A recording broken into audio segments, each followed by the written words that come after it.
Okay, let's unpack this. Today, we're taking a deep dive into an industry you might not think about often, but it's absolutely fundamental to the cars we drive. And, well, increasingly, how they function too.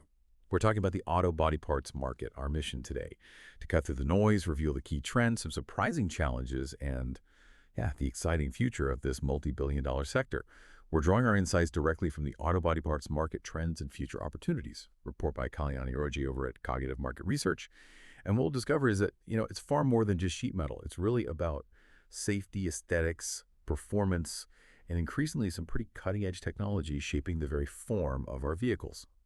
So to kick us off, let's maybe establish a baseline. What exactly are we talking about when we say auto body parts? I mean, we're looking at components like your car's panels, bumpers, hoods, fenders, that kind of thing. And these aren't just, cosmetic pieces.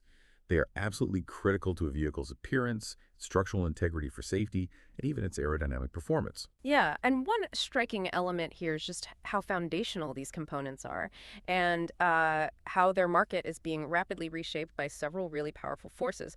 We're seeing this impressive expansion fueled not just by, say, increased global vehicle production, but crucially, by a surging demand for aftermarket parts. I mean, think about it. An aging global vehicle fleet means more cars on the road for longer. And unfortunately, road accidents, they remain a consistent reality, right? So Mhm. every fender bender basically turns into, well, a booming repair economy.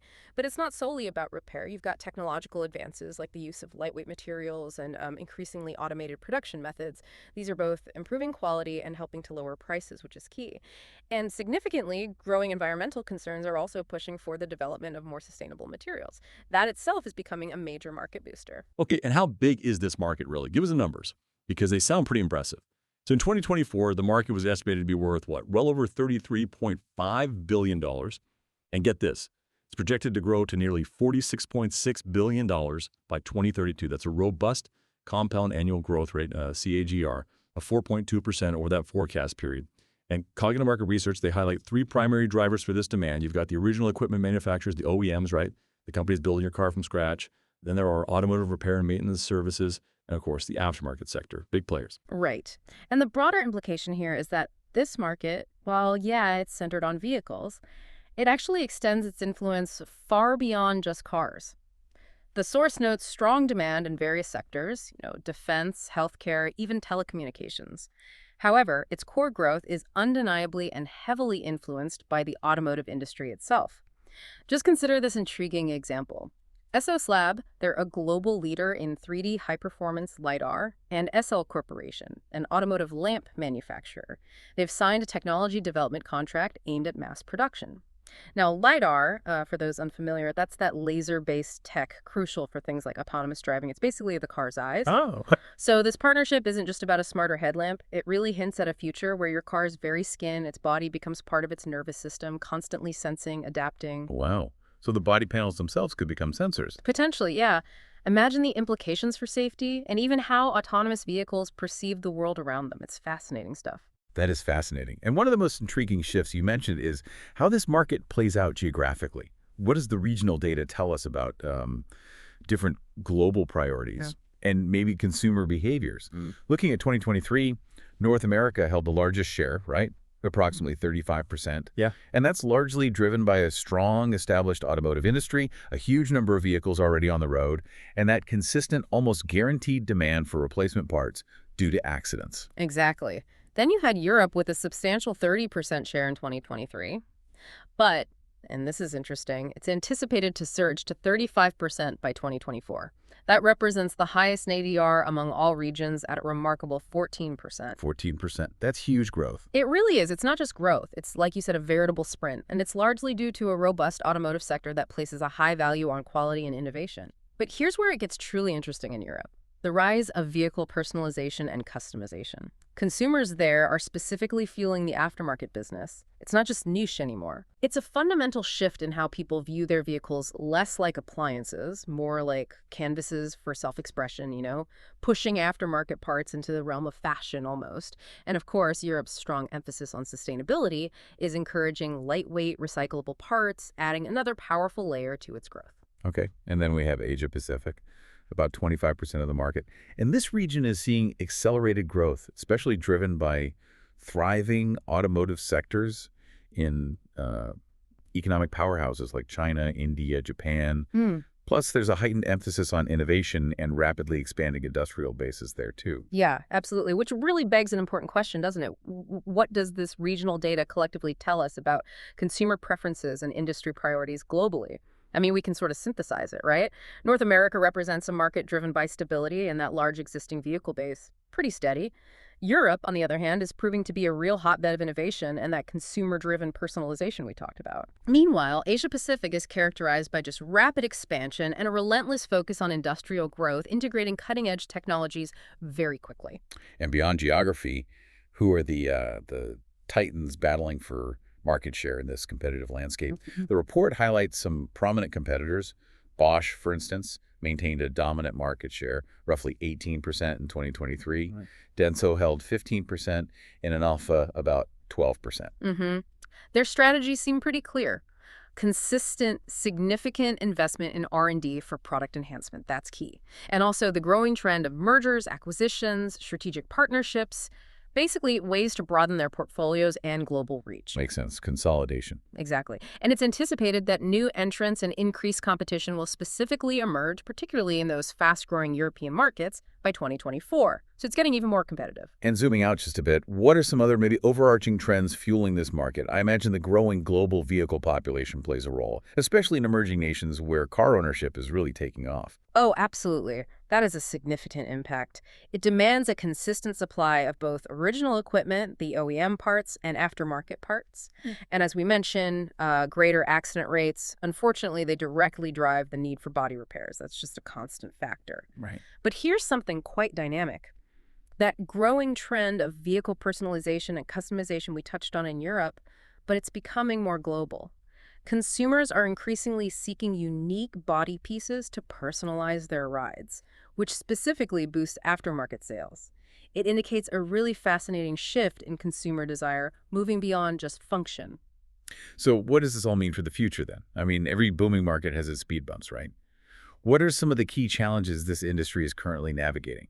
I guess first there's the cost of modern materials and technology. Definitely. As manufacturers lean into high-performance materials, think carbon fiber, aluminum, advanced composites. Yeah, they reduce weight, increase durability, which is great for the driver. Yeah, better fuel economy, performance. Exactly. But their production costs can be significantly higher than standard materials.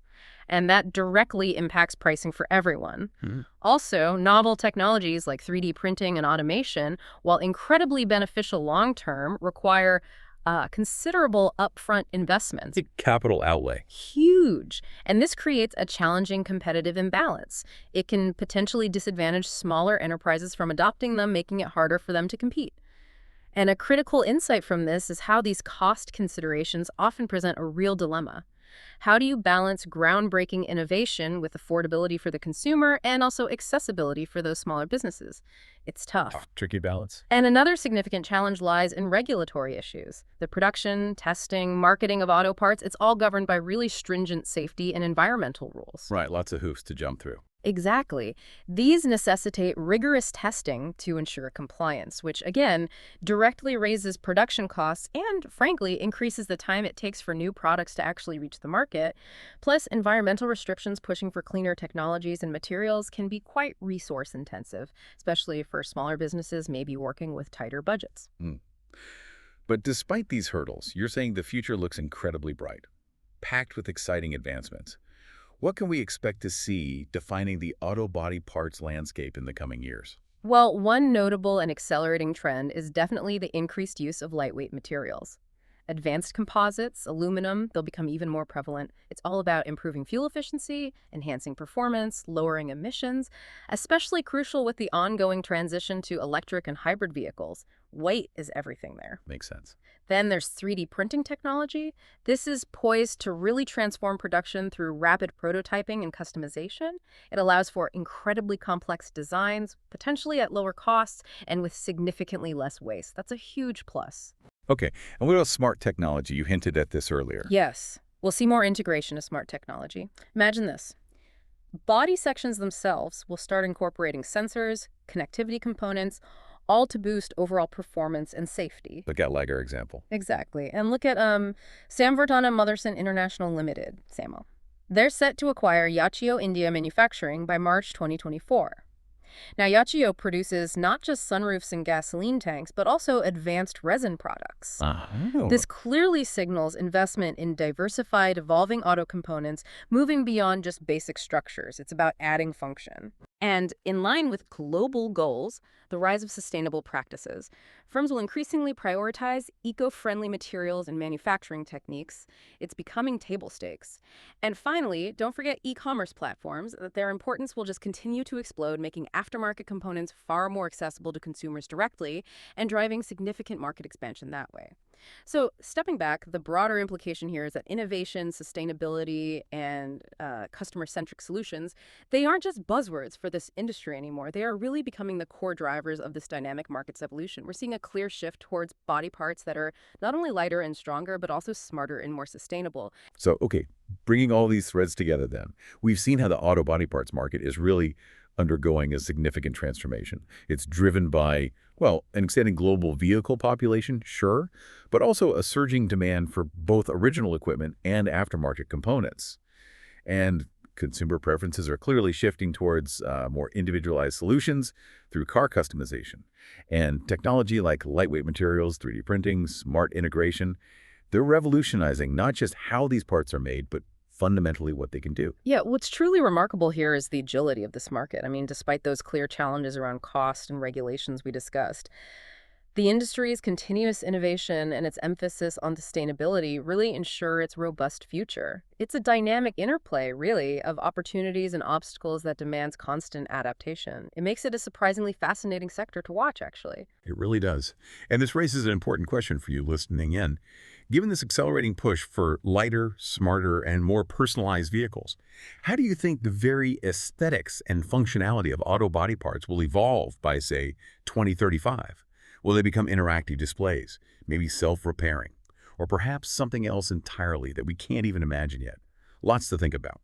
Well, thank you for joining us for this deep dive. We look forward to exploring more fascinating topics with you next time.